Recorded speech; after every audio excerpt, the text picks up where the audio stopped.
Frontline Pakistan with Farzana Ali के साथ एक बार फिर आपकी खिदमत में हाजिर है और प्लेटफॉर्म है वॉइस पीके डॉट नेट का। आप देख रहे हैं कि हम जब फ्रंट लाइन की बात करते हैं तो वो सिर्फ मगरबी सरहदें नहीं होती बल्कि मशरकी सरहद भी उसमें शामिल है। और ओवरऑल फ्रंट लाइन जो है वो अगर हम देखें तो पाकिस्तान इस वक्त जिस सिचुएशन में है तो वो खित्ता काफी अरसे से अगर हम कहें बल्कि हमारी मगरबी सरहद पर तो कहा जाता है कि 4 दिहाइयों से एक तनाव की सी सूरत हाल है। लेकिन मशरकी सरहद की बात करें तो पार्टीशन के बाद से ही एक तनाव की सूरत हाल है जो आज तक खत्म होने का नाम नहीं ले रही। मुख्तलिफ वाकयात होते हैं, जंगे भी हम लड़ चुके हैं, दोनों ममालिक, पड़ोसी ममालिक जो कभी हिंदुस्तान हुआ करते थे, बड़े सगीर पाको हिंद हम कहा करते थे, फिर पार्टीशन हो गई, बहुत सारी चीजें जो है वो हो गई। लेकिन आज जब हम 2025 में बैठे हैं तब भी इस सरहद पर यानी कि मशरकी सरहद पर एक तनाव की सी कैफियत है। इस पर बात करने के लिए आज हमारे साथ हमने दावत दी है। हमारे एक सीनियर जर्नलिस्ट हैं भारत से। अगर आपका मैं उनका तारुफ करवा दूं तो वो सिद्धार्थ वर्धन राजन के नाम से जाने जाते हैं। द वायर के फाउंडिंग एडिटर रहे हैं। इसके अलावा द हिंदू बहुत ही जाना माना एक अखबार, उसके भी मुदीर की हैसियत से काम करते रहे हैं। बहुत शुक्रिया सिद्धार्थ, आपने हमारे लिए वक्त निकाला। जी, शुक्रिया। सिद्धार्थ, ये जो मैंने बात की कि मशरकी सरहद पर काफी जब से मतलब हमारी पार्टीशन का मामला आया है तब से लेकर अब तक कशीदगी है कि खत्म होने का नाम नहीं ले रही। लेकिन अब जो सूरत हाल बन रही है, इसको अगर मैं इससे शुरू करूं कि भारत में बैठा हुआ एक सहाफी इस सारी सूरत हाल को कैसे देख रहा है, तो आपका जवाब क्या होगा? देखिए, अगर हम अभी इन दिनों में जो चीजें हो रही हैं और आज कल जो तनाव का माहौल बना हुआ है, तो ये सीधे तौर पे पहलगाम में जो वारदात घटी, जो दहशतगर्द वहां पे हमला हुआ, जहां पे 26 बेकसूर लोगों को मारा गया, जिनमें 25 लोग हिंदुस्तान के मुख्तलिफ इलाकों से टूरिज्म करने कश्मीर आए और एक जो है कश्मीरी मजदूर। ये 26 लोग वहां पे बड़ी बेरहमी से उनका कत्ल किया गया। और जो एक तरह से दावा एक इंतहा पसंद या एक दहशतगर्द तंजीम ने मीडिया में चलाया, द रेजिस्टेंस फ्रंट के नाम से, उन्होंने जिम्मेदारी ली और ये भी कहा कि हम इन टूरिस्ट को बतौर सेटलर की नजर से देखते हैं। हमको शक है कि इन लोगों को टूरिज्म के नाम पे कश्मीर की सरजमीन पे बसाया जा रहा है, या बसाया जाने वाले, मतलब ये इनको बसाया जाएगा, और इसीलिए उनको हमने निशाना बनाया है। ऐसा बयान जो है द रेजिस्टेंस फ्रंट से आया। और आज जो तनाव का माहौल बना हुआ है, जहां पे माना जाता है कि जंग भी छिड़ सकती है, एक बहुत ही टेंस सिचुएशन बना हुआ है, तो इस वारदात की वजह से बना हुआ है, क्योंकि हिंदुस्तान की सरकार ने अ, इल्जाम लगाया है पाकिस्तान पे कि ये जो हमला जो हुआ पहलगाम में, इसीलिए हुआ क्योंकि इसकी प्लानिंग करने वाले, इसको अंजाम देने वाले, इस कॉन्स्पिरेसी को सोचने वाले, ये सब सरहद पार बैठे हुए हैं और उन्होंने जो है इस इंसिडेंट को अंजाम दिया। तो ये भारत सरकार की ओर से इल्जाम है। अभी तक एक तरह से कोई पुख्ता उन्होंने इस वारदात के हवाले से कोई पुख्ता ऐसा सबूत नहीं दिया। लेकिन अगर हम देखें, पिछले 20-25 साल से बहुत सारी ऐसी घटनाएं घटी हैं, बहुत सारे ऐसे हमले हुए हैं। खास तौर पे आपके नाजरीन को याद होगा कि 2008 में बंबई शहर पे बहुत खतरनाक दहशतगर्द हमला हुआ, जहां पे 200 के आसपास बेकसूर लोग मारे गए। और उस वक्त जिस तरह से चीजें निकल के आई, जिस तरह से सबूत जो है हिंदुस्तान की सरकार ने इकट्ठा किया और फिर बाद में पाकिस्तान के साथ शेयर करने के बाद पाकिस्तान ने खुद उस पर तफ्तीश की, और पाकिस्तान के एजेंसीज ने भी इस चीज को ढूंढ निकाला कि पाकिस्तान के अंदर बैठे हुए लोग, जैसे हाफिज सईद लश्कर तैयबा के या सज्जाद मीर, ऐसे लोग जो हैं ये इसमें उस इंसिडेंट में इन्वॉल्व थे। तो कहने का मतलब कि 2008 के बाद शायद ये सबसे ज्यादा खतरनाक हमला हुआ है सिविलियंस पे। क्यों हुआ, इसके मुख्तलिफ कॉजेस क्या है इस पे चर्चा हो सकती है, लेकिन हमला हुआ है। और क्योंकि 2008 के बाद इन तंजीमों पे जिस तरह से एक्शन या कार्रवाई होनी चाहिए थी पाकिस्तान के अंदर, वैसी कार्रवाई नहीं हुई। ये लोग अभी भी आजाद घूम रहे हैं। हाफिज सईद जो है वो शायद एक रात भी उन्होंने जेल के अंदर नहीं काटा है। तो और वो खुद वो आजाद घूम रहे हैं, और जाहिर है कि अलग अलग दहशतगर्द हमलों में, उनकी प्लानिंग में वो अभी भी इन्वॉल्व हैं। तो इस चीज को लेके भारत सरकार ने पाकिस्तान पे इल्जाम लगाया, और इसीलिए तनाव का माहौल बना हुआ है। और माना जाता है कि जिस तरह से पुलवामा हमले के बाद जो 2019 में हुई, जिस तरह से उसके बाद भारत की एयरफोर्स ने बालाकोट पे हमला किया, ठीक उसी तरह कुछ ना कुछ ऐसा मिलिट्री रिस्पांस दहशतगर्दी ठिकानों के खिलाफ लोग एक्सपेक्ट कर रहे हैं, जिसकी वजह से आज तनाव का माहौल बना हुआ है। आपने हाफिज सईद की बात की कि कोई एक्शन नहीं लिया गया, लेकिन जो ग्राउंड रियलिटीज है पाकिस्तान में बैठे हुए लोगों के हवाले से अगर हम देखें या एज ए जर्नलिस्ट हम देखें, तो मेरा ख्याल में हाउस अरेस्ट और फिर उसके अलावा मुख्तलिफ इकदाम जो हैं पाकिस्तानी हुकूमत की तरफ से वो उठाए गए हैं। लेकिन हम जरा थोड़ा सा आपने पुलवामा का चूंकि जिक्र कर दिया तो मैं उसको भी यकीनन डिस्कस करना चाहूंगी। हम तो अब भी बात कर रहे हैं, पाकिस्तानी हुकूमत बात कर रही है, इंटरनेशनल लेवल पे रखा जा रहा है इस मसले को पाकिस्तानी हुकूमत की तरफ से कि आप पुलवामा की बात करते हैं या पहलगाम की बात करते हैं तो सबूत तो अभी तक मेरा ख्याल में उस वाकये के फराम किए गए हैं ना, अभी नए वाकये के फराम किए गए हैं। और फिर एक जो यहाँ पे नुक्ता उठाया जाता है कि विद इन मिनट्स एफआईआर का दर्ज हो जाना, पुलिस बाद में पहुंचती है, एफआईआर पहले दर्ज हो जाती है। बहुत सारे आपको कमजोरियां तो नजर आती है ना, तो कभी कभी ऐसे लगता है, बल्कि अब तो वाजे भी हो जाता है बहुत सारी चीजों से पुलवामा के बाद, कि इल्जाम फौरी तौर पर लगा देना ये मुनासिब नहीं था। नहीं, देखिए, इससे मैं इत्तेफाक नहीं हूं, क्योंकि इल्जाम जैसे अगर कोई चीज हो जाती है और उसकी एक हिस्ट्री है, और इन ग्रुप्स का एक हिस्ट्री है, तो ये कोई बड़ी बात नहीं है कि इस ऐसे हमले के बाद शक की नजर से, मतलब, या शक की उंगली लश्कर ए तैयबा या जमात उद दावा ऐसे तंजीमों के खिलाफ उठेगी। इसमें कोई बहुत, मतलब, इसमें कोई ज्यादा सोच समझने की बात नहीं है। हाँ, मेरे ख्याल से अगर इल्जाम सबूत को इकट्ठा करके पेश किया जाए, उठाया जाए, तो ज्यादा इफेक्टिव है। लेकिन एज ए एनालिस्ट हम बड़ी आसानी से कह सकते हैं, जैसे जब जब न्यूयॉर्क पे हमला हुआ 9/11, शायद पब्लिकली ओसामा बिन लादेन ने कभी उस चीज को कबूल नहीं किया। लेकिन कितना मुश्किल था ये कहना कि भाई इन्हीं लोगों का इसमें इन्वॉल्वमेंट हुआ होगा, और बाद में चीजें निकल के आई। तो इससे ये साबित नहीं होता कि क्योंकि बहुत फौरी तौर पे हुकूमत हिंद या दूसरे लोग, एनालिस्ट, किसी किसी नतीजे पे पहुंच जाते हैं कि ये कोई सस्पिशियस चीज है। और रही बात एफआईआर की, तो ये तो वैसे क्वाइट कॉमन है कि आप देख खुद समझ सकते हैं कि वहां पे अ, हजार हजार से ऊपर या 2000 लोग थे मैदान में।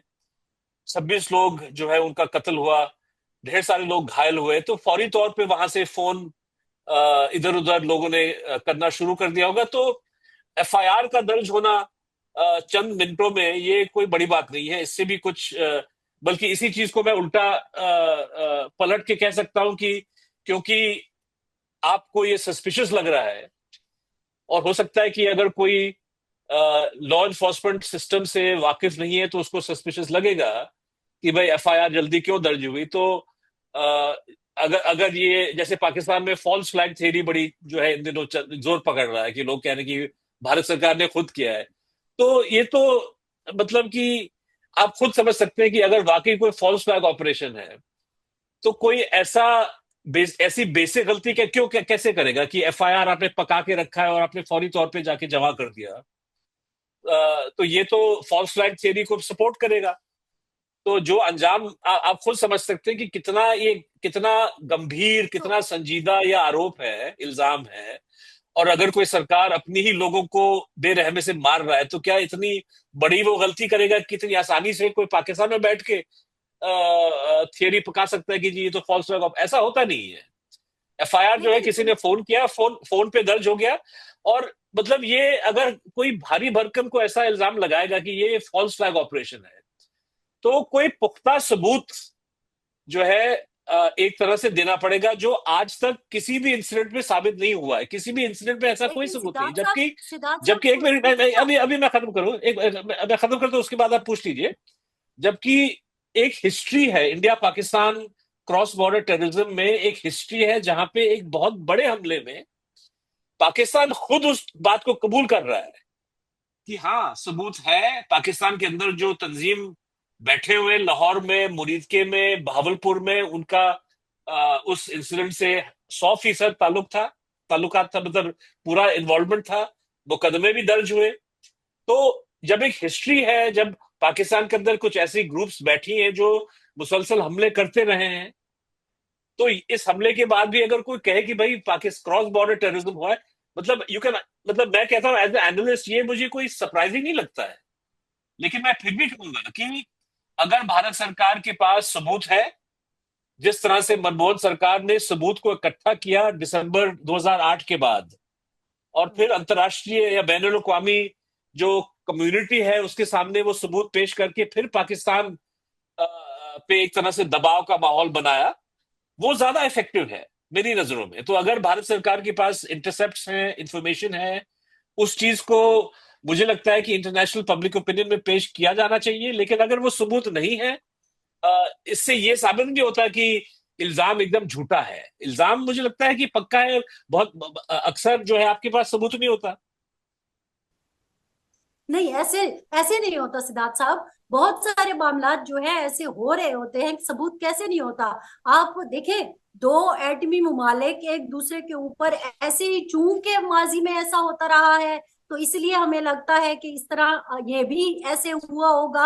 इस बुनियाद पर इस तरह इतनी बड़ी बात कर देना और फिर इतनी टेंशन क्रिएट कर लेना कि जो दुनिया के लिए एक टेंशन की बात बन जाए। और फिर सबसे बढ़कर ये एतराजात या ये मामला सिर्फ हम नहीं उठा रहे, ये सवाल सिर्फ पाकिस्तान नहीं उठा रहा, ये तो आपकी अपनी कौम भी उठा रही है।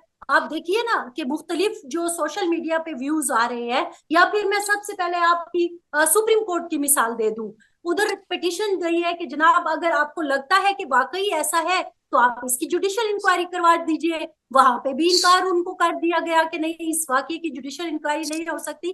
तो देखिए, जब छोटे मोटे मामलात हो, आपस में गलत फहमियां हो, तो उनको तो ठीक है आप कर रहे हैं, किसी भी तरह डिले करते हैं जो भी। लेकिन जब फौजी सरहदों पर खड़ी हो तो फिर तो इस तरह नहीं होता कि बाद में देख लेंगे और अच्छा नहीं है तो कुछ नहीं नहीं होता। आपकी नहीं अपनी जनता एक सवालिया निशान बनी हुई है। नहीं और वो नहीं बार बार कह मैं रहे हैं कि ये तो मोदी साहब का वतीरा बन चुका है कि पुलवामा में भी उन्होंने ऐसे किया। जब भी कोई इलेक्शन का माहौल होता है तो मोदी साहब जरूर पाकिस्तान पे इल्जाम लगाते हैं, एक अपनी इलेक्शन कैंपेन के लिए कोई सिरा ढूंढने के लिए। क्या इससे आप जी इनकार करेंगे? जी, आपने अच्छे दुरुस्त सवाल पूछे। मैं इन चीजों को थोड़ा सा अलग अलग करके अपनी एनालिसिस देना चाहूंगा।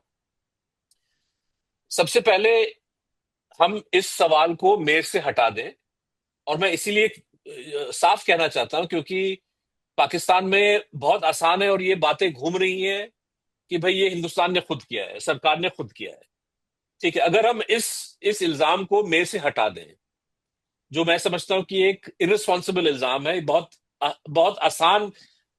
जैसे 9/11 के बाद भी बहुत सारे लोगों ने ये कहना शुरू कर दिया कि ये तो जॉर्ज बुश ने खुद जो है वर्ल्ड ट्रेड सेंटर पे हमला किया।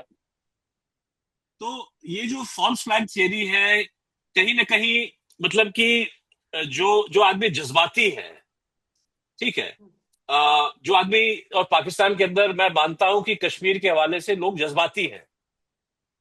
लोग अपने मजहब धर्म के हवाले से जज्बाती हैं कि भाई मुसलमान या पाकिस्तानी या कश्मीरी किसी बेकसूर इंसान को कैसे मार सकता है। तो इसीलिए ऐसा हो ही नहीं सकता, ऐसा हुआ ही नहीं, किसी और ने मारा होगा। तो पिछले 2000 साल में या पिछले 50-60 साल में बहुत सारे ऐसे मिसाल हैं जहां पे मजहब के नाम पे लोगों ने बेकसूर लोगों को मारा है। उनके अलग अलग कॉजेज हैं और उन्होंने इनोसेंट लोगों को निशाना बनाया है। ये पाकिस्तान में हुआ है, ये इंडिया में हुआ है, ये कश्मीर में हुआ है। ठीक है, क्योंकि ये ऐसे ऐसा घटना, मतलब ये एक हकीकत है।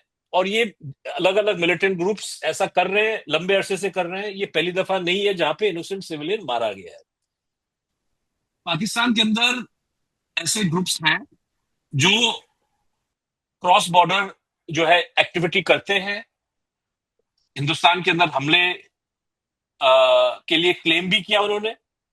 और ये कोई बहुत बड़ी बात नहीं है कि पहलगाम में जो हुआ है ये किसी पाकिस्तान बेस्ड तंजीम ने किया होगा। ठीक है, मैं कहता हूं लेकिन मेरा एज ए एनालिस्ट मैं कह रहा हूं कि अगर हम मान भी लें कि पाकिस्तान बेस्ड किसी ऑर्गेनाइजेशन ने ये किया है, मेरा खुद का अपना व्यू ये है कि इसका रिस्पांस या इसका सोल्यूशन एक मिलिट्री स्ट्राइक से हिंदुस्तान को नहीं मिलने वाला। ठीक है, पुलवामा के बाद मोदी साहब का क्लेम क्या था कि हमने घर में घुस के मार दिया, अब जो है दहशतगर्दी का दौर खत्म हो गया है, अब जो है अमन और शांति जो है बहाल होगी कश्मीर में। लेकिन क्या बालाकोट से ऐसे हुआ? ऐसा नहीं हुआ। इसीलिए मैं कह रहा हूं कि इसका मिलिट्री सोल्यूशन इस तरीके से निकालना, ये सरकार की बहुत बड़ी एक तरह से मतलब ये एक फॉल्स होप है कि किसी कहीं पे किसी ठिकाने पे जाके हमला करने के बाद इससे सोल्यूशन निकलेगा। सोल्यूशन नहीं निकलेगा। ठिकाने पे हमला करने का मतलब यही है कि आप एक सियासी दिखावा का एक एक खेल खेल रहे हैं। ठीक है, पुलवामा के बाद मोदी ने बालाकोट को इस्तेमाल किया। मतलब जिस दहशतगर्दी तंजीम ने पुलवामा में हमला किया, भरपूर उसका फायदा इस्तेमाल करते हुए मोदी ने फिर उस दहशतगर्द तंजीम के खिलाफ वहां पे बमबारी की। और फिर चुनाव जो है, इलेक्शन जो 2019 का है, उसको जो है पुलवामा के शहीदों के नाम पे लड़ा गया। और उसका जो नतीजा निकला वो आप सबके सामने है। तो एक नेता, एक लीडर एक ऐसे सिचुएशन का एडवांटेज लेगा, इसमें भी कोई बड़ी बात नहीं है। जॉर्ज बुश ने जो है 9/11 का फायदा उठाया, और यहाँ पे जो है मोदी साहब इसका फायदा उठाएंगे। लेकिन इसका मतलब ये नहीं कि मोदी ने ये किया है। ठीक है, लेकिन सवाल ये उठता है कि एक रिस्पॉन्सिबल तरीके से टेररिज्म के खिलाफ आप कैसे लड़ोगे। और मेरी नजर में जहां हमले होते हैं वहां पे आपको इंटेलिजेंस, आपको सिक्योरिटी फोर्स का इस्तेमाल करना पड़ेगा। अगर पाकिस्तान के अंदर ऐसे तंजीम हैं जो बिल्कुल हैं, उन पे शिकंजा कैसे कसा जाए, उन पे दबाव कैसे डाला जाए, पाकिस्तान के साथ कैसा रिश्ता आपको बनाना चाहिए। अभी तक तो हमने पिछले 8 साल में कोई रिश्ते नाम की चीज ही नहीं है। पाकिस्तान और हिंदुस्तान बात ही नहीं कर रहे हैं। तो अगर जी कोई रिश्ता है ही नहीं, तो आप दबाव कैसे डालेंगे? क्योंकि मिलिट्री तरीके से दबाव भारत नहीं डाल सकता, ये मेरा मानना है। जी। लेकिन इसका मतलब ये तो नहीं कि मोदी मेरी बात सुन रहे हैं। मोदी मोदी तो नरेंद्र मोदी साहब तो अपनी आवाम की भी बात नहीं सुन रहे। वो आपने थोड़ा सा मेरा ख्याल में वो आपसे रह गया। फिर जुडिशल कमीशन क्यों नहीं बना लेते जी? नहीं, देखिए, जुडिशल कमीशन कहीं पे, मतलब जुडिशल कमीशन का वक्त आएगा। लेकिन जब एक ऐसा हमला होता है और आपने अभी तक उन दहशतगर्दियों को पकड़ा भी नहीं है, ठीक है, तो एक तरह से ये रनिंग ऑपरेशन है। रनिंग ऑपरेशन पे आप खुद सोच लें कि जुडिशियल जुडिशियल कमीशन कहीं किसी भी जिम्मेदार मुल्क बैठाता है क्या? पहले तो आप उन लोगों को पकड़े। मतलब इंक्वायरी की बहुत, मतलब कारगिल, मैं कारगिल का मिसाल देता हूं आपको। कारगिल जंग जो है 1999 में जो लड़ी गई थी, वो उसमें इतना बड़ा इंटेलिजेंस फेलियर हुआ कि भाई सरहद पार करके पाकिस्तान की फौज वहां आके बैठ गई। और उसके बाद जो है आपको 1 महीने के बाद पता चला, जब बर्फ पिघलने लगी तब आपको पता चला। तो इतना बड़ा इंटेलिजेंस फेलियर, उस पे जम के इंक्वायरी हुई, एक कारगिल इंक्वायरी रिव्यू कमेटी बिठाया गया। और लेकिन वो जंग के बाद वो सारी चीजें निकल के आई। पहले तो तो जंग आपको मतलब कारगिल जंग के बाद ही, जब जब उनको जो अंदर सरहद पार करके घुस आए, जब तक उनको निकाला नहीं जाता, तब तक तो वो इंक्वायरी क्या करेंगी? तो मुझे लगता है कि इसका भी वक्त आएगा। लेकिन नहीं, फौरी तो तौर पे ये आप समझना कि सुप्रीम कोर्ट एक जुडिशियल कमीशन करेगा, ये तो बच्चों जी। वाली बात है, कहीं नहीं होता ऐसा। अच्छा, तो आपने खुद क्या अपनी ये बातों में मतलब जफर ये, एक्सप्रेस हमले के बाद क्या ये वाजिब है कि कोई कहे कि भाई इस पर जुडिशियल कमीशन होना चाहिए? पहले तो आप उन लोगों को पकड़े ना जिन्होंने 26 बेकसूर लोगों को मारा। तो उनको तो खैर आपने खुद ही पकड़ना है ना। देखिए, एक तो ये है कि नहीं लाखों देखिए, की फौज, नहीं वो ठीक है, देखिए मतलब सिद्धार्थ मैं साहब, सुन चुका लाखों की हूँ, फौज, मतलब लाखों की फौज एक इलाके में मौजूद है जिसका नाम मकबूजा कश्मीर है। वहां पे दूसरी तीसरी दफा ये मामलात हो जाते हैं, ये भी सिक्योरिटी लैप्स। फिर आप इतने दिन हो गए, बजाय इसके कि आप बार बार पाकिस्तान को धमकियां दें, उधर आपने देखा एलओसी पे मुसलसल फायरिंग हो रही है, इतनी टेंशन दुनिया के लिए बनाई हुई है। आपने सिंतास मंसूबे को मुअत्तल कर दिया। आप सबसे पहले तो अपने वो जो कल्प्रिट्स हैं उनको ढूंढिए, वो तो आपसे ढूंढे नहीं जा रहे। देखिए, मैं और आप यहाँ पे आज इसलिए नहीं बैठे कि एक दूसरे को मोरद इल्जाम ठहराएं। मैं ये समझ रही हूँ कि ऑलरेडी मीडिया जो है, खास तौर पर माजरत के साथ इंडियन मीडिया जो है, वो बहुत ही उस एग्रेसिव हो रहा है चीजों को लेके कि बस जाओ और पाकिस्तान पे चढ़ाई कर दो। ऐसे नहीं होता। पाकिस्तान तो खुद, आप खुद कई दफा आ चुके हैं, हम तो दहशतगर्दी का सबसे बड़ा शिकार है। हमारे यहाँ कितने बड़े बड़े वाकयात हुए हैं और उसके ताने बाने जाके सरहद पार मिले हैं, ठीक है। लेकिन कभी भी ऐसे नहीं होता कि आप फौजें चढ़ा दो, आप एलओसी को प्रॉब्लम में डाल दो। तो मेरे कहने का, मेरे अर्ज करने का मकसद ये है कि देखिए, आपको तो ये सवाल है आपकी,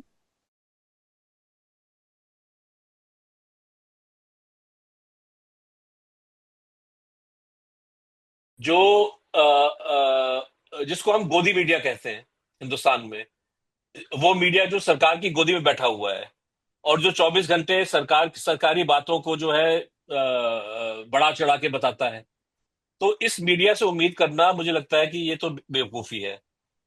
ये वो लोग हैं जो हर दिन हिंदुस्तान के अंदर गरीबों के खिलाफ, अकीलियतों के खिलाफ, औरतों के खिलाफ, नौजवानों के खिलाफ जो है जहर घोलते रहते हैं, दलितों के खिलाफ। तो इनसे कोई उम्मीद रखना मुझे लगता है कि ये तो इट्स पॉइंटलेस, ठीक है।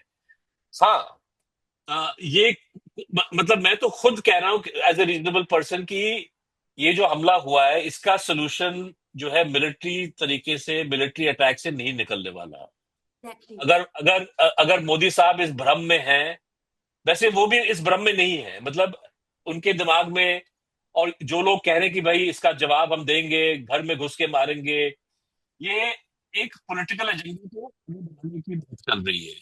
क्योंकि जी। मोदी साहब एक तरह से पिछले 10 साल से बार बार कह रहे हैं कि भाई अब जो हम आए हैं तो कमजोरी का दौर खत्म हो गया है, अब हम दहशतगर्द ताकतों को अच्छी तरह से सबक सिखाएंगे। तो जब आप एक पॉलिटिकल पोस्चर ले लेते हैं, तो यकीनन जब ऐसे वारदात होते हैं तो आपने एक मिलिट्री रिस्पॉन्स तो देना ही है। तो ये तीसरे या चौथी दफा एक ऐसा क्राइसिस खड़ा हुआ है, और अ, इसमें कोई दो राय नहीं है कि जिस तरह से बालाकोट, पुलवामा के बाद बालाकोट हुआ, पहलगाम पहलगाम के बाद भी कुछ होगा।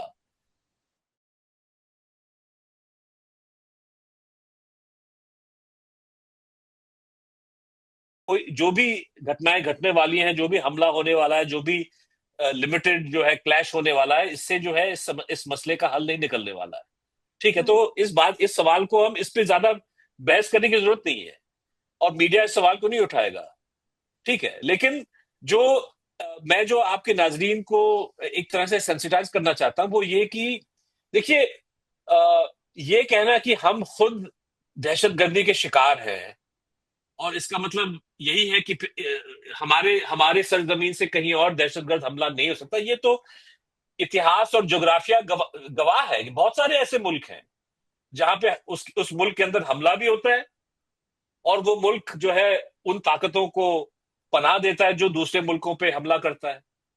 आप टर्की सीरिया की बात देख लें, इराक इराक और ईरान, जब उनके ताल्लुकात खराब था। आप मतलब कि लेबनान पे हमला हो रहा है, लेबनान के अंदर कुछ तंजीमें जो हमला करते हैं, सीरिया और मतलब ऐसे बहुत सारे मिसाल हैं। और पाकिस्तान में भी, या अफगानिस्तान, जब जब अफगानिस्तान जो है अफगानिस्तान से निकल के लोग पाकिस्तान में हमला करते थे, और अफगानिस्तान के अंदर भी जो है हमले हो रहे हैं। तो ये मतलब ये कोई लॉजिक नहीं है। सवाल ये उठता है कि भाई अगर पाकिस्तान के अंदर ऐसी तंजीम, ऐसे ग्रुप्स हैं, और इसमें जो है अस्मा जहांगीर का मैं उनका बयान सुन रहा था, हालांकि वो बहुत साल हो गए जब से वो फौत हुई, लेकिन उनका वो हमेशा वायरल चलता है, जहां पे वो कह रहे हैं कि फौजी जो है ये डफर हैं। और उन्होंने कहा कि उन्होंने ऐसा एक एक सिचुएशन खड़ा कर दिया जहां मोहल्ले मोहल्ले गली गली में दहशतगर्द जो है वहां पे एक्टिव है।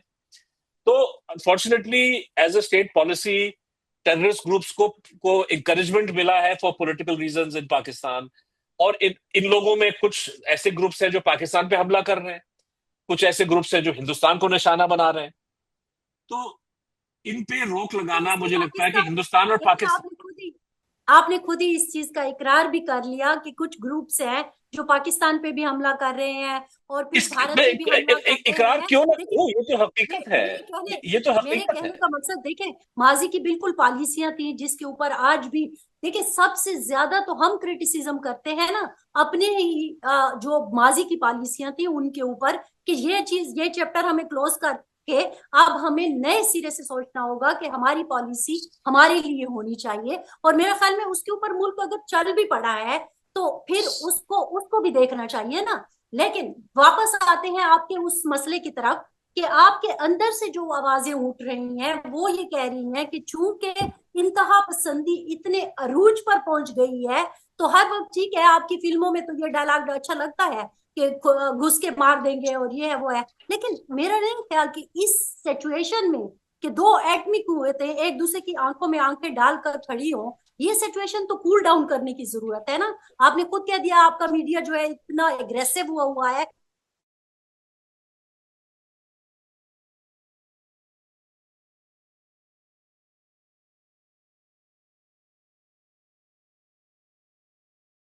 इतना डिसाइसिव नहीं होगा। लेकिन मैं एक पॉलिटिकल पोजीशन की बात कर रहा हूं कि जब एक लीडर अपने आप एक एक इमेज बना देता है कि मैं एक टफ मैन हूं और मेरा ये ऐसा रिस्पांस होगा, तो एक तरह से उन्होंने डिप्लोमेसी और पॉलिटिकल इनिशिएटिव्स, उसका दरवाजा उन्होंने बंद कर दिया है। एक सेकंड के लिए पाकिस्तान और पाकिस्तान से निकलता जो खतरा है उसको उसको साइड कर दें। मैं कहता हूं कि कश्मीर कश्मीर के अंदर जो है अंदरूनी हालात और कश्मीर के साथ जो सियासी सलूक किया जा रहा है, ये भी ये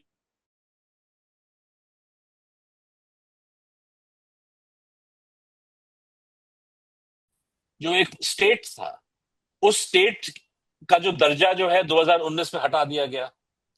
सुप्रीम कोर्ट ने कहा कि ये हटना नहीं चाहिए था। सुप्रीम कोर्ट ने कहा है कि स्टेटहुड बहाल होना चाहिए। सरकार ने खुद वादा किया कि हम इसको रिस्टोर करेंगे, लेकिन जो है सरकार इसको रिस्टोर नहीं कर रही। तो जब आपने कश्मीर के लोगों को ऐसे डिसम्पावर किया कि पहले तो आप कहते थे कि भाई स्पेशल स्टेटस है, अब सूबे का दर्जा आपने हटा दिया। जब कश्मीर के अंदर सिक्योरिटी और लॉ एंड ऑर्डर की मीटिंग्स होती हैं, तो कश्मीर के जो चीफ मिनिस्टर हैं वो उन मीटिंग में शामिल नहीं हो पाते, क्योंकि सारा जो है वो मरकजी सरकार, मरकजी हुकूमत चला रहा है। तो ऐसे जब अगर आपका पॉलिटिकल अप्रोच ये है, तो कश्मीर के अंदर हालात कैसे सुधरेंगे? वो तो बिगड़ते ही एग्जैक्टली, जाएंगे। ठीक है, ये तो है। नहीं ये नहीं, मतलब एक इसमें छोटा सा सवाल, एक छोटा सा सवाल हाँ, करने की नहीं कोशिश, नहीं, मैं जरा इसको एक कंप्लीट छोटा कर सा दूं। सवाल। बोलिए जी, बोलिए, पूछिए। मैं, अब बोलिए, आपने ये जो पूछिए। एक नक्शा क्रिएट कर दिया ना, खींच लिया मकबूजा कश्मीर का, तो हम तो खुद पाकिस्तान में बैठे हुए लोग ये कह रहे हैं कि भाई आपने तो सिचुएशन ऐसी बना दी है कि उसी में से लोग उठ के हो सकता है कि आपके खिलाफ खड़े हो गए हों, बाहर से किसी के आने की जरूरत ही नहीं है। तो क्या ऐसा नहीं हो सकता? देखिए, अंदर अंदर कश्मीर के अंदर हालात जो है इन हमलों में शामिल हो रहे हैं, लेकिन ये भी हकीकत है कि सरहद पार से भी लोग आ रहे हैं। इसको इनकार नहीं किया जा सकता। इसके इतने इतने एविडेंस पिछले 20-25 साल से हैं और ये चलता ही आ रहा है। और मतलब कि आप कह सकते हैं कि उनको आने की क्या जरूरत है जब कश्मीर के अंदर ऐसे लोग हैं। तो हम भी यही कहते हैं कि भाई अगर अगर आपको ऐसे लगता है, तो पीओके से लोगों को क्यों भेजा जाता है, पंजाब को क्यों भेजा जाता है? इस पे भी जो है पाकिस्तान की सरकार को सोचना चाहिए। और जो मुशर्रफ साहब ने 2001 में जो एक तरह से अंडरटेकिंग दिया। अब मैं जानता हूं कि मुशर्रफ साहब पॉलिटिकली पॉपुलर नहीं है, लेकिन वो थे आर्मी चीफ, और आर्मी चीफ का जो एक की जो अंडरटेकिंग है, उनकी जो गारंटी थी कि भाई जो भी जो भी जमीन पाकिस्तान, हुकूमत पाकिस्तान के अंदर जो जहां हुकूमत पाकिस्तान का कंट्रोल है, वहां से हम लोगों को सरहद पार करके हिंदुस्तान में हमला नहीं होने देंगे। ये एक अंडरटेकिंग मुशर्रफ साहब ने अटल बिहारी वाजपेयी को दी। तो इसी अंडरटेकिंग पे अगर पाकिस्तान की सरकार इस चीज को फॉलो करना शुरू करें, अंडरटेकिंग इंप्लीमेंट करें, तो ऐसी घटनाएं शायद कम हो जाएंगी, और हो सकता है कि खत्म ही हो जाए। लेकिन जो हिंदुस्तान के अंदर जो अंदरूनी सियासी मसला है, हम्म। आ, उससे भारत सरकार को निपटना ही होगा। बल्कि मैं ये कह सकता हूं आपसे, आपके नाजरीन, आप मतलब एक एक लॉजिक मैं आपको देना चाहूंगा कि जितनी देर पाकिस्तान कश्मीर के अंदरूनी हालात में अपना जो है इंटरफेरेंस करता रहेगा, जब तक पाकिस्तान बेस्ड ग्रुप्स ऐसे जाके ऐसे हमलों में शामिल होंगे, उतना ही आसान है मरकजी सरकार हिंदुस्तान के अंदर उनके लिए कि वो सियासी जो कश्मीरी कश्मीरी सियासी मसाइल हैं उनको दरकिनार करना। कहने का मतलब कि पाकिस्तान की जो एक्टिविटीज हैं, एक तरह से ये एक बहाना बन जाता है सेंट्रल गवर्नमेंट को कि किस तरह से आप डेमोक्रेसी को डिले करते रहे, ह्यूमन राइट्स को सप्रेस कर। मैं यही अर्ज करना चाह रही थी कि ये देखे ना, आपने खुद कहा कि पॉलिटिकल इंटरेस्ट इतना बढ़ता जा रहा है कि हमारे पास ये भी इतलात आ रही हैं कि शायद 1500 के करीब बेगुनाह कश्मीरियों को गिरफ्तार किया गया, टेंशन मजीद बढ़ा दी गई है। तो इससे तो फिर नेगेटिव इम्पैक्ट आएगा ना। मुझे लगता है कि जिन दहशतगर्दियों ने पहलगाम को अंजाम दिया, जिन्होंने इसके बारे में प्लान करके हमला किया, उनके जहन में दो चीजें थी। पहला कि सारे हिंदुस्तान में फिरका परस्त जो है नफरत आप फैलाएं, इसीलिए जो है 26 में से 25 लोगों को उनके मजहब पूछ के मारा गया।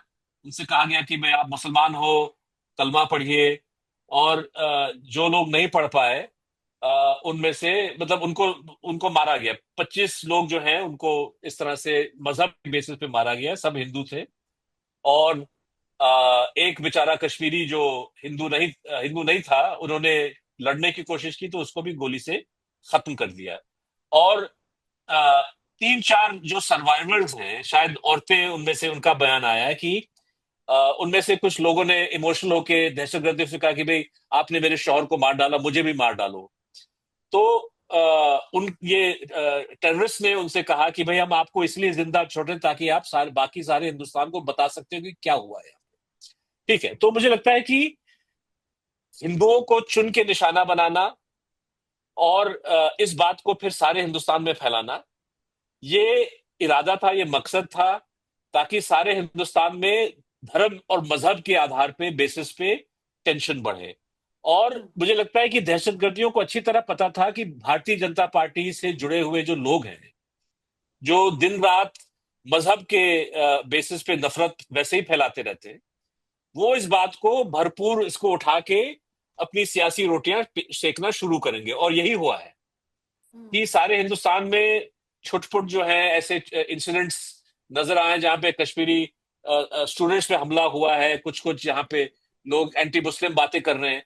और आप यूं समझ लीजिए कि एक बेचारी जो विधवा हुई, हिमांशी नारवाल, जो हिंदुस्तान के, उनके पति जो है नेवी के ऑफिसर थे और वो टूरिज्म के लिए गए थे, और उनके हस्बैंड को मारा गया। नताशा मतलब ये हिमांशी नारवाल ने बयान दिया मीडिया को कि भाई जो हुआ, जिन्होंने किया उनको पकड़ा जाना चाहिए। लेकिन साथ साथ मैं ये भी कहना चाहती हूँ कि बेकसूर कश्मीरियों को निशाना मत बनाओ, हिंदू मुस्लिम मत करो, मुसलमानों पे इल्जाम मत लगाओ। और इनके इस बयान से जो राइट विंग सोशल मीडिया है, जो जो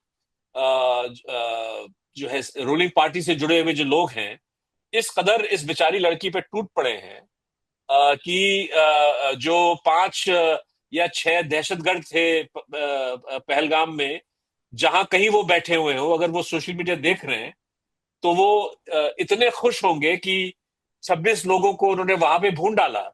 लेकिन इन बेवकूफ सियासतदानों की वजह से सारे हिंदुस्तान में मजहब के नाम पे तनाव फैला जा रहा है। तो ये उनकी एक सोच थी कि भाई ऐसा होगा। दूसरा उनका सोच था कि हिंदुस्तान की जो सिक्योरिटी फोर्सेस हैं, जी। पहलगाम के बाद पूरा जो है पैनिक पैनिक मोड में। और आपको हम्म। पता है कि जो आपके मुल्क में, हमारे मुल्क में जो सिक्योरिटी फोर्सेस हैं, वो वो बल प्रयोग, मतलब कि अपना जो है मस्कुलर ज्यादा दिखाते हैं और ब्रेन कम। तो उनके मतलब तो उनका सोच था, यही था कि भाई ढेर सारे लोगों को राउंड अप करो, पूछताछ करो, छानबीन करो। तो आपने 1,500 लोगों का जिक्र किया, हो सकता है कि फिगर इससे ज्यादा हो, कम हो, लेकिन बहुत सारे ऐसे नौजवानों को उठाया गया है जिनका मैं दावे से कह सकता हूं कि इनका इस इंसिडेंट से कोई लेना देना नहीं हुआ होगा, लेकिन उनको उनकी पूछताछ की जाएगी। 10-12 ऐसे मिसाल आए जिनको वीडियोग्राफ भी किया गया, जहां पे मकानों को तोड़ा गया। अच्छा, ये हिंदुस्तान का कानून, हिंदुस्तान की आइन किसी को इजाजत नहीं देता। मान जी। लीजिए कि किसी कोई कन्विक्ट भी हो गया क्राइम के लिए, आप वहां जाके उसके मकान को नहीं तोड़ सकते। मकान में जो बाकी लोग रह रहे हैं, उनका क्या कसूर है कि आपने उनका घर छीन लिया? लेकिन 10-12 ऐसे मकानों को तोड़ दिया। ये भी एक एक सियासी बेवकूफी। आप बाकी हिंदुस्तान को दिखाना चाहते हैं कि हम सख्ती से जो है दहशतगर्दियों के खिलाफ एक्शन ले रहे हैं, लेकिन आपका इफेक्ट जो है वो बेकसूर लोगों को पड़ रहा है। कश्मीर के तो अंदर जो इसमें गुस्सा है वो आप उसको और बढ़ा रहे हैं। तो मैं तो यही तो मैं ये अर्ज करना चाह रही थी कि इस सियासी बेवकूफी को, एक तो आपने अपने मुल्क के अंदर आग लगाने का सबब बना दिया, दूसरा आपने पड़ोस में भी उसको इतना हाइप पे पहुंचा दिया कि अब ये सियासी बेवकूफी क्या आपको एक जंग की सूरत इख्तियार करती नजर आती है? देखिए, जिस तरह से मतलब हम किसी और चैनल में भी इसमें कह चुका हूं कि बालाकोट मतलब बालाकोट इंसिडेंट के बाद हिंदुस्तान और पाकिस्तान काफी आसानी से उन्होंने वो पतली गली से निकल गए। दोनों ममालिक।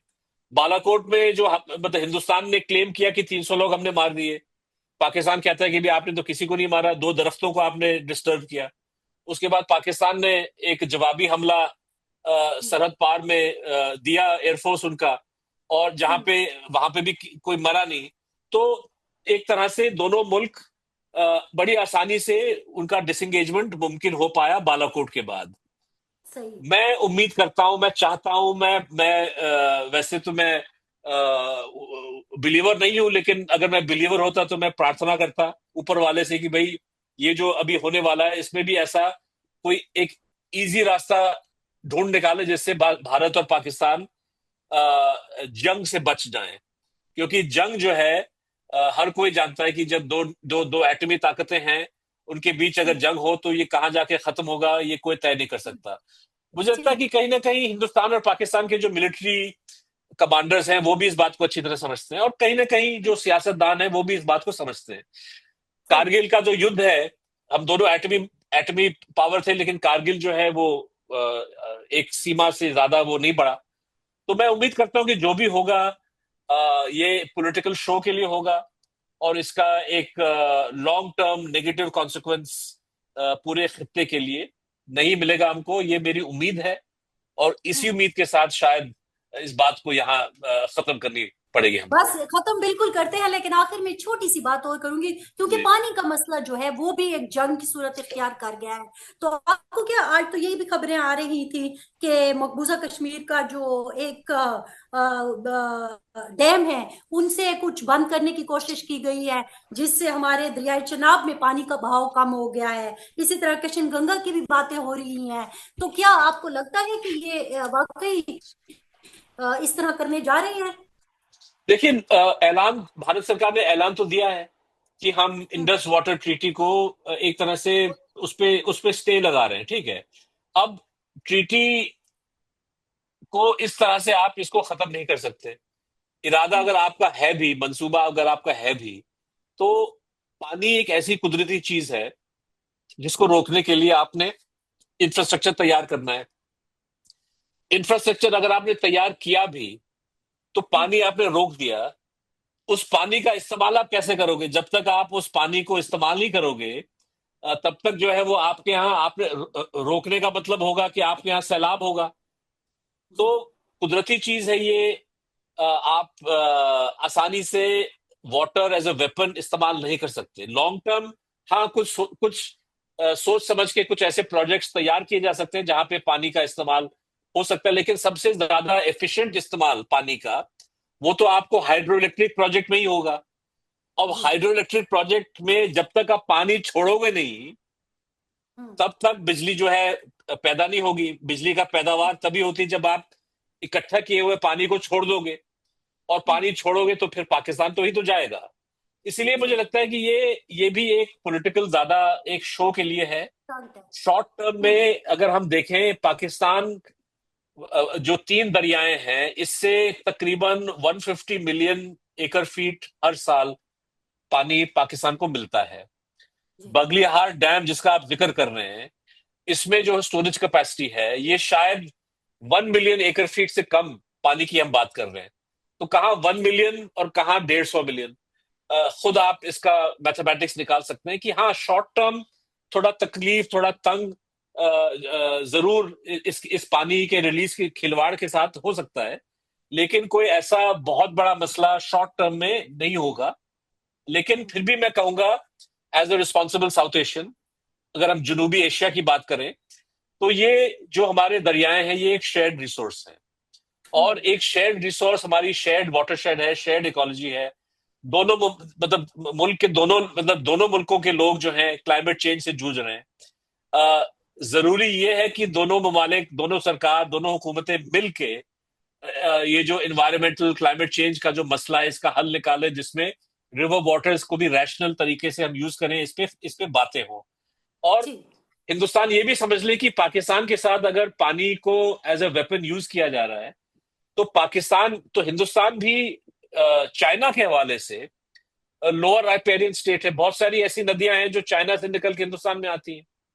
हम्म। तो क्या हम चाहेंगे कि चाइना भी उन नदियों को एज अ हथियार इस्तेमाल करे?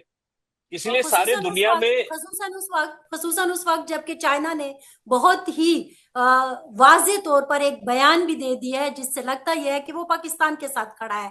तो इस तरह की जो जारहियत है, चाहे वो आबी जारहियत हो या फिर अगर हम कहें कि जंग के हवाले से बात करना, ये मेरा ख्याल में मुनासिब नहीं है। आप जैसे लोग जो इस तरह की बात करते हैं, सिद्धार्थ साहब, आप जैसे लोगों की बात भारत में सुनी जा रही है।